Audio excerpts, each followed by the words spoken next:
everyone, my name is Jacob. I'm here today with Bill, Amanda, Casey, and Summer, and we're going to be talking about Delta Airlines. So, just a little recap about us. We started in the mid-1920s as a little farming and dust crapping service, and we expanded our market into the passenger flight business. And since then, we have grown to become one of the leading industries for airlines travel service. So, I'm going to take you all on the case study analysis for now. And what are the competitors to Delta Airlines? How are we different from them? So, competitors to Delta Airlines, we have our main competitors and our main direct competitor, American Airlines, which kind of matches us in revenue and product and services. All the products are very similar. Here we have some fellow non-direct main competitors, and we have some smaller competitors that don't really have the kind of traction as the top ones do. Moving on, we're going to focus on American Airlines. So, American Airlines, their strategic objectives: create a world-class customer experience, make culture a competitive advantage, and competitive advantage, and build American forever. Try forever.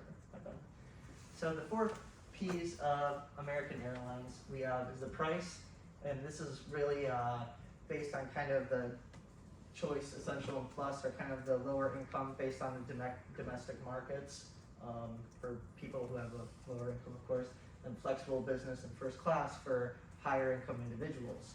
And we also have American Airlines matches ultra low cost airline prices to give lower income individuals a new chance at flying. Their place, domestic and international network. American Airlines has the most travel options out of any airline service in the world. They have over 350 destinations and over the course of 50 different countries. Their larger areas, they of course take place in larger metropolitan areas. Some of those, their major hubs you can see there. And I promise you all, we're not going to be seeing American Airlines in the UP or Marquette anytime soon. Their product is their flight experiences, of course, their planes. Some of these products can lead into the comfort of the seats, the little tablets that you can play with on your flights. These can also be your saunas and VIP lounges. Some soft products also include like food and beverages on and off your flights. Their promotion, they use the A Advantage loyalty program. This pretty much allows you to build points, and you can use this to get increases for your seatings pretty much, so you can turn your economy class seating into a first class after so many flights and so many points.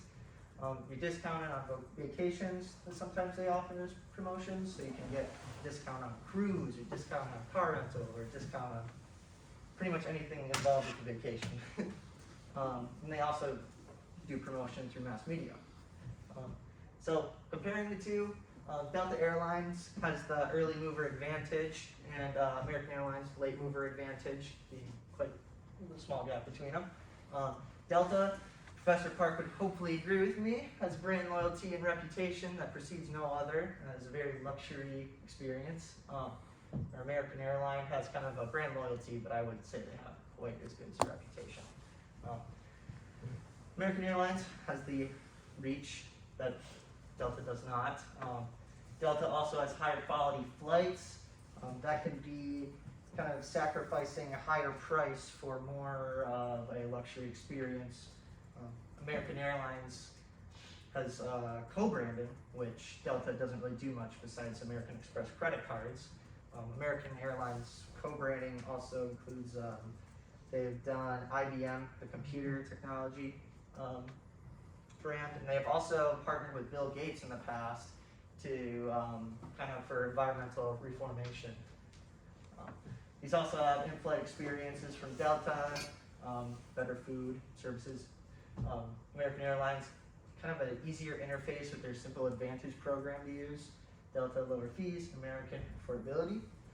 So the problem and solution here, the problem is that both of these companies really struggle with the portion of the extended boarding processes time, like check-in, baggage, and the departure. These can be up to 45 minutes to an hour, and they suck. They can ruin pretty much your whole flight experience before it even takes off.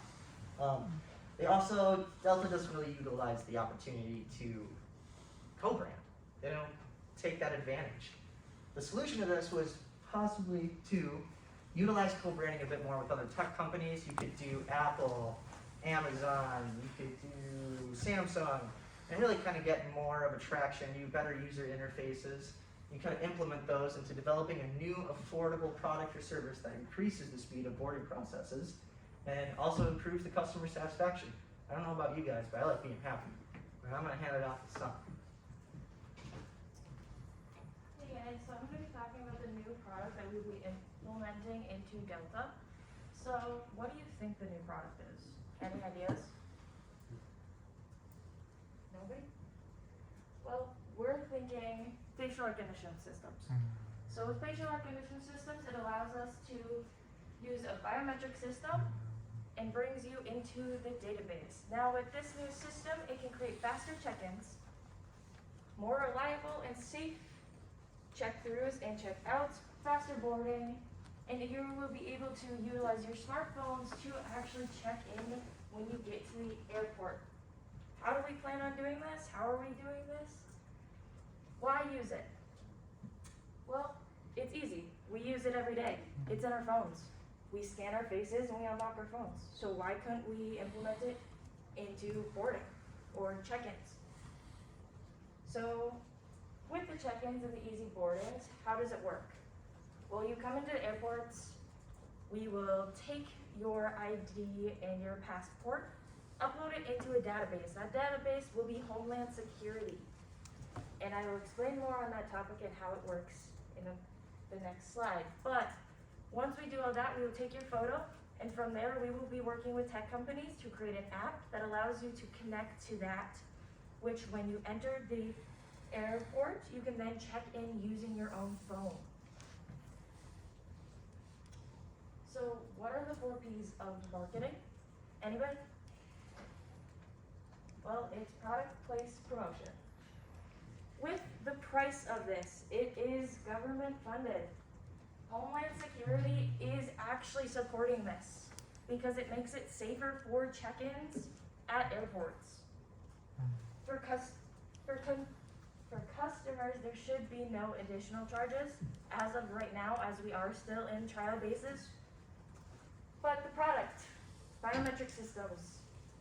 We are just scanning your face with a photo, and then it allows for easier check-ins. With the place, we will be starting in Atlanta, because Atlanta is Delta's home base. That is where we are based out of. With the new systems, we will also be promoting face-to-face, as we will only be promoting in areas that we are testing in. And from there, we will also be rewarding, because we will be testing with a sample group of medallion members. From there, we'll be rewarding, I want to say 5,000 miles, stuff like that, using Sky Miles, that wise. And I'm going to pass it on to Ben. So, in addition to the 4 P's that all the companies have, Delta has added 3 more. The first of these is physical evidence. They have a fleet of over 700 aircraft. They have hubs in 9 different cities, and they have over 50 Sky Lounges. The next one is with people, the people who work for Delta. Delta places emphasis on employee wellness, and also performance-based pay increases. Delta believes that if your people are treated well, it'll be reflected in your efficiency of your company, as well as your overall passenger satisfaction.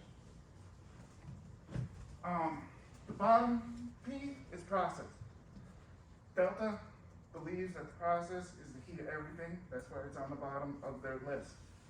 They were the pioneers of the hub and spoke system that all major airlines use today. Lower costs equals more profits. With our new facial recognition system, we're going to get passengers on the plane quicker, increase their overall satisfaction. And if they're increased satisfaction, it's going to be better for our overall bottom line. on past five.